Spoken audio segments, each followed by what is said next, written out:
नमस्कार साथियों, कैसे हैं आप लोग? आशा और उम्मीद करता हूं कि स्वस्थ होंगे, मस्त होंगे। दोस्तों, आज के इस वीडियो में मैंने 15 क्वेश्चन संधि का लिया है और ये 15 के 15 क्वेश्चन बहुत बार एग्जाम में पूछे गए हैं, है ना? अतः 15 क्वेश्चन आप ज़रूर देखिएगा, हो सकता है आपके भी एग्जाम में यहीं से क्वेश्चन बन जाए। तो चलिए एक पहले क्वेश्चन को देखते हैं और इसमें देखिए हमारा पहला क्वेश्चन है और इस पहले क्वेश्चन में कहा है वाक् जाल का संधि विच्छेद क्या होगा? दोस्तों, वाक जाल का सही संधि विच्छेद क्या है? तो वाक जाल का सही संधि विच्छेद आपका होगा वाक धन जाल। वाक धन क्या होगा? जाल, है ना? देखिए दोस्तों, यहाँ पर आपका व्यंजन संधि का एक नियम काम करता है कि किसी भी लाइन का तीसरा अक्षर अपने पहले अक्षर में टूटता है। तो ये जो यहाँ पर गा दिख रहा है, आधा गा ना, वह अपने लाइन का पहला अक्षर बन जाएगा। गा का वाली लाइन का है, का खा गा, है ना? तीसरा अक्षर है, अपने लाइन के पहले अक्षर में जाएगा यानी का में जाएगा। आधा गा आधा का में बदलेगा। यहाँ पर आपका आधा का नहीं है, यहाँ पर का है ही नहीं, यहाँ पर का नहीं है तो यहाँ पर आपका आधा का है। तो यही आपका क्या होगा? करेक्ट आंसर होगा। अब बढ़ते हैं दोस्तों अपने दूसरे क्वेश्चन पर, है ना? और यहाँ पर उदाहरण, यहाँ पर आप जानते रहना कि यहाँ पर ये देखो प्लस के पहले क्या आया है? यहाँ का में हलंत लग गया, अर्थात का एक व्यंजन है ना? यहाँ से स्वर निकल गया है तो ये व्यंजन है, तो ये व्यंजन संधि का उदाहरण होगा, है ना?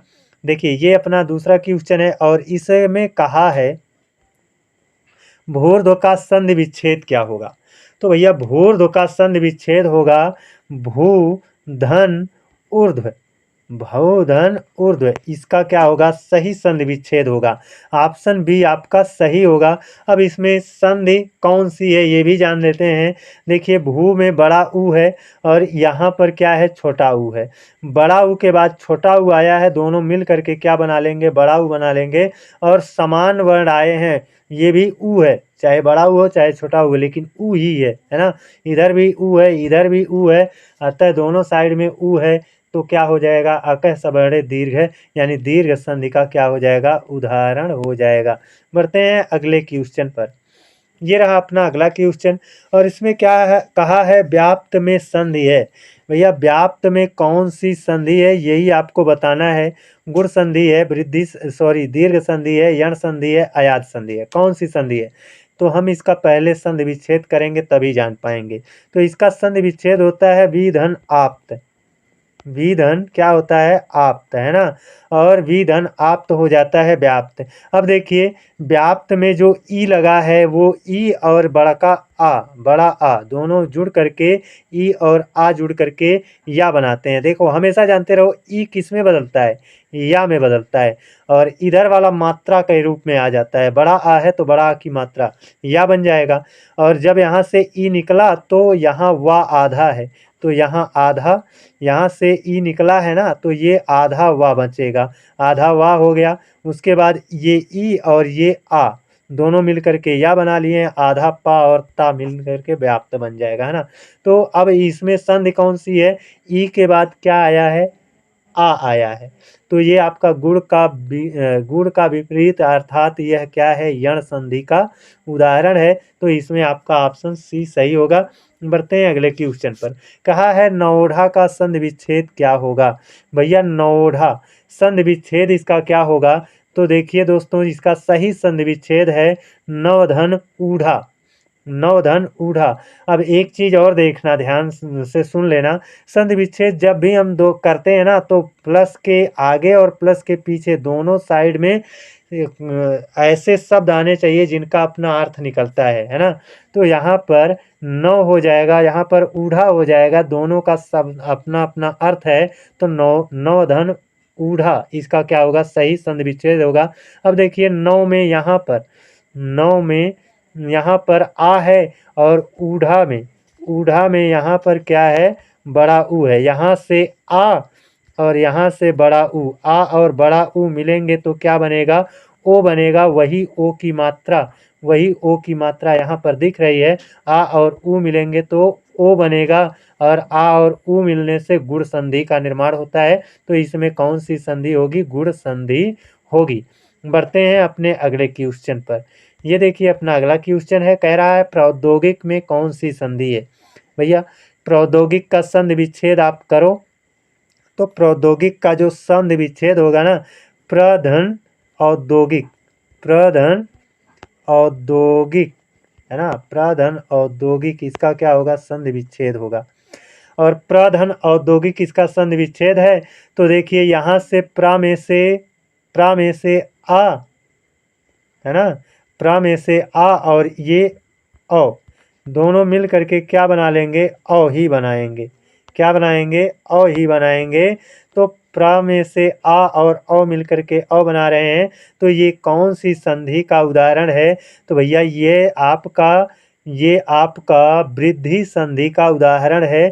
तो इसमें कौन सी संधि हो जाएगी, आपकी वृद्धि संधि हो जाएगी, है ना। अब बढ़ते हैं अपने अगले क्वेश्चन पर। ये देखिए अपना अगला क्वेश्चन है, कह रहा है अन्वेषण का शुद्ध संधि विच्छेद क्या है। अन्वेषण का शुद्ध संधि विच्छेद क्या है। तो अन्वेषण का शुद्ध संधि विच्छेद होता है अनुधन एषण। अनुधन एषण इसका क्या होता है, सही संधि विच्छेद होता है। तो अनुधन एषण आपका ऑप्शन डी में मिल रहा है। अब संधि पहचान लेते हैं। अनु में उ और एषण में ए, है ना।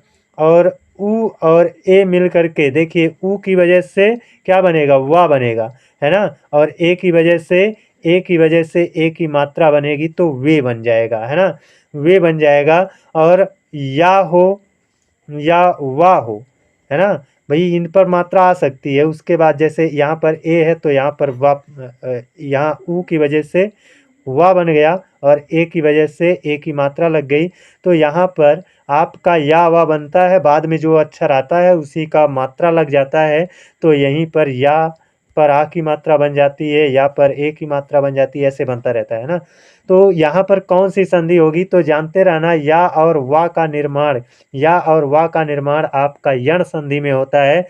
तो अन्वेषण में, अनुधन एषण में यण संधि आपकी क्या हो जाएगी, यण संधि बनेगी। तो बढ़ते हैं अब अपने अगले क्वेश्चन पर और देखते हैं अपना अगला क्वेश्चन, है ना। ये देखिए कह रहा है मनोयोग का संधि विच्छेद क्या होगा। तो भैया मनोयोग ये टूटता है मनः धन योग में, मनः धन योग में टूटता है ना, मनः धन योग में टूटता है। तो यहाँ पर मनः धन योग इसका सही आंसर क्या हो जाएगा, ऑप्शन बी। अब संधि क्या होगी, देखो प्लस के पहले क्या आया है, विसर्ग आया है, अतः इसमें कौन सी संधि होगी, विसर्ग संधि होगी, है ना। अब विसर्ग संधि की पहचान क्या होती है कि प्लस के पहले विसर्ग आएगा और उसके बाद चाहे स्वर आए चाहे व्यंजन आए, कोई भी आए, लेकिन प्लस के पहले हमेशा विसर्ग ही रहेगा, तभी विसर्ग संधि होती है। बढ़ते हैं अपने अगले क्वेश्चन पर। कह रहा है निर्धन, निर्धन में कौन सी संधि है। तो भैया निर्धन का संधि विच्छेद कर लेते हैं तो हो जाएगा निधन धन, निधन धन। और देख रहे हो प्लस के पहले क्या आया है, विसर्ग आया है, तो विसर्ग संधि यह क्या होगी, विसर्ग संधि यह होगी। और संधि विच्छेद क्या होगा, निधन धन, इसका क्या हो जाएगा, संधि विच्छेद हो जाएगा। अब बढ़ते हैं अपने अगले क्वेश्चन पर, है ना। ये देखिए अपना अगला क्वेश्चन है, 9वां क्वेश्चन। 9वें क्वेश्चन में क्या कहा है, 9वें क्वेश्चन में दोस्तों कहा है इतरेतर में कौन सी संधि है। तो इतरेतर का संधि विच्छेद करेंगे, है ना, तभी जान मिलेगा। तो इतरेतर का संधि विच्छेद होता है इतर धन इतर, इतर धन इतर, तो बन जाता है इतरेतर। और देखो अब इतर में यहाँ पर जो रा है, इस रा में आ और यहाँ पर ई, आ और ई मिल करके बना लेते हैं क्या, आ और ई मिल करके बना लेते हैं ए, आ और ई मिल करके क्या बनाते हैं, ए बनाते हैं। और ए की मात्रा देखो यहाँ पर दिख रही है, इतर धन इतर में ए की मात्रा वहाँ पर दिख रही है। तो आ और ई जब मिलते हैं तो बनता है ए, और ये कब होता है, गुण संधि में होता है। तो गुण संधि यह क्या हो जाएगा, करेक्ट आंसर हो जाएगा। बढ़ते हैं 10वें क्वेश्चन पर और ये रहा अपना 10वां क्वेश्चन। और इसमें कहा है एकैक का संधि विच्छेद क्या होगा, है ना। ये आपके सामने 4 ऑप्शन है, मैं आपको 5 सेकंड का समय दे रहा हूँ, जरा इस पर गौर करिए क्या होगा इसका। तो दोस्तों इसका जो सही संधि विच्छेद होगा ना वो 1-1, ये आपका सही संधि विच्छेद होगा। ऑप्शन सी सही होगा। अब देखिए इसमें कौन सी संधि होगी भैया। 1 में 1-1 है, इसमें देखो का में आ मिलेगा, है ना, और यहाँ पर ए में ए मिलेगा। आ और ए मिल करके क्या बना लेंगे, अ बना लेंगे। और अ की मात्रा भैया, अ तो लिखा नहीं जाएगा, वो मात्रा के रूप में आता है, तो यहाँ पर देख रहे हो है ना। आ के बाद जब ए आता है ना, तो वहाँ पर कौन सी संधि होती है, और अ बन जाता है तो वहाँ पर कौन सी संधि बनती है दोस्तों। यहाँ पर एक मात्रा रहती है ना, लिखा जाता है ऐसे, लेकिन मात्रा के रूप में ऐसे 2 मात्रा आती है ना, लिखा जाता है ऐसे। तो यहाँ पर आपका वृद्धि संधि हो जाएगी। 1-1 में कौन सी संधि होगी, वृद्धि संधि होगी, है ना। जब आपको ऐसे ऊपर 2 चुरकी दिख जाए तो समझ जाना कि कहाँ या कौन सी संधि है, वृद्धि संधि है। बढ़ते हैं अपने अगले क्वेश्चन पर। कह रहा है कारागार का संधि विच्छेद क्या है। तो भैया कारागार का संधि विच्छेद बताना है। तो कारागार का संधि विच्छेद क्या है, कार धन अगार है, काराधन अगार है, काराधन आगार है, इनमें से कोई नहीं। कौन सा सही होगा। तो इसका जो सही जवाब है वो आपका ऑप्शन सी है, काराधन आगार। काराधन आगार, है ना, इसका सही संधि विच्छेद है। अब कारा में देखो, कारा में आ और आगार में भी बड़ा आ, है ना। तो यहाँ से बड़ा आ मिल करके बड़ा आ बनाएंगे, और दोनों साइड में बड़ा आ है, तो अकय सवर्ण दीर्घ से ये क्या हो जाएगा, ये दीर्घ संधि का उदाहरण हो जाएगा। अब बढ़ते हैं अपने अगले क्वेश्चन पर। अगला क्वेश्चन ये है, कह रहा है जब किसी स्वर का व्यंजन से योग होता है तो कौन सी संधि बनती है ना। तो जब किसी स्वर का व्यंजन से, देखो स्वर के साथ कौन मिल जाए, व्यंजन मिल जाए, तो कौन सी संधि हो जाएगी भैया, व्यंजन संधि होगी। कौन सी संधि, व्यंजन। अब व्यंजन के 3 प्रारूप होते हैं, देख लो। अगर स्वर के बाद व्यंजन आया तो भी व्यंजन है, अगर व्यंजन के बाद क्या आ गया, स्वर आ गया, है ना, तो भी क्या रहेगा, व्यंजन संधि रहेगी। अगर व्यंजन के बाद आपका व्यंजन आ गया, व्यंजन के बाद आपका व्यंजन आ गया, तब भी क्या रहेगी, व्यंजन संधि ही रहेगी। तो व्यंजन संधि होने की ये 3 शर्तें हैं। अब व्यंजन चाहे इधर आए चाहे इधर आए, व्यंजन ही रहेगा, है ना। व्यंजन दोनों साइड में आएगा तब भी व्यंजन रहेगा, दोनों व्यंजन दोनों में से किसी एक साइड में आएगा तब भी व्यंजन ही संधि रहेगी, है ना। और स्वर संधि क्या होती है, दोनों साइड में स्वर आना चाहिए तभी स्वर संधि होगी। और विसर्ग संधि क्या होती है, प्लस के पहले, है ना, प्लस के पहले क्या आना चाहिए, विसर्ग आना चाहिए, उसके बाद चाहे स्वर आए चाहे विसर्ग आए। बढ़ते हैं अब अपने अगले क्वेश्चन पर। ये रहा अपना 13वां क्वेश्चन। और इस 13वें क्वेश्चन में क्या कहा है, 13वें क्वेश्चन में कहा है न्याय में कौन सी संधि है।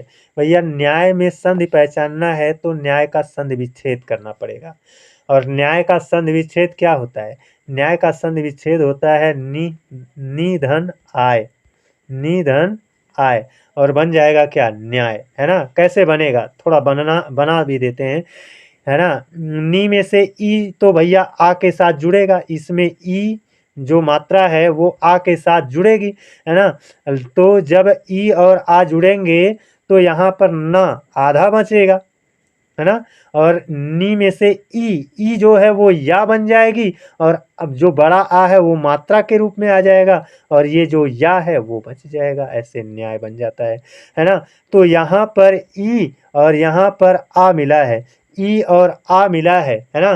तो भैया ये किसका उदाहरण हो जाएगा, गुण का विपरीत यण का उदाहरण हो जाएगा। अर्थात न्याय में क्या हो जाएगा, न्याय में आपका यण संधि हो जाएगी। याद रखिएगा, गुण संधि का विपरीत क्या होता है, यण संधि होती है ना। अब देखिए ये अपना 14वां क्वेश्चन है, और इसमें कहा है प्रसव में कौन सी संधि है। अब प्रसव का भी संधि विच्छेद करना पड़ेगा, है ना। प्रसव का संधि विच्छेद क्या होता है भैया, होता है प्रशोधन आ, प्रशोधन आ, प्रसव, है ना। तो अब देखो प्रशोधन आ हो गया तो बन गया क्या, प्रसव, है ना। अब कैसे बन जाता है, देखो यहाँ पर प्रसव में जो ओ है ना, ओ और इधर का आ मिल करके क्या बन जाता है, ओ बन जाता है क्या, वा। और ये छोटा आ है तो छोटा आ की मात्रा तो लगती नहीं है ना। तो यहाँ से प्र और यहाँ से सा जो था, है ना दोस्तों, यहाँ से जो सा है उसमें से ओ निकल गया, है ना। तो देखो यहाँ पर ओ और आ मिलकर के भैया औ बनता है ना, माफ करिएगा, ओ और आ मिलकर के क्या बनता है, औ बनता है। तो यहाँ प्र और सा हो जाएगा, सा आधा हो जाएगा, है ना। और फिर ओ और आ मिलकर के औ बन गया, तो ये आ इस सा को पूरा कर देगा और ये वा बचेगा, तो हो जाएगा क्या, प्रसव, प्रसव, है ना। बढ़ते हैं अब अपने अगले क्वेश्चन पर, है ना। ये कह रहा है एतेव, अतेव में कौन सी संधि है, अतएव में कौन सी संधि है। भैया अतएव का संधि विच्छेद होता है अतः धन एव, अतः धन क्या, एव, अतएव, है ना, अतः धन एव। अब देखिए आपका प्लस के पहले विसर्ग आया है, तो ये विसर्ग संधि का क्या होगा, उदाहरण होगा। दोस्तों ये 15 क्वेश्चन बहुत चुनिंदा क्वेश्चन थे, कैसा रहा और कितना आपका स्कोर रहा आप कमेंट करके ज़रूर बताइएगा। और एक चीज़ में आप कंजूसी करते हैं, आप वीडियो को लाइक नहीं करते हैं, शेयर नहीं करते हैं, सब्सक्राइब नहीं करते हैं, तो ये तीनों काम आप कर लीजिएगा। आज के लिए बस इतना ही। जय हिंद।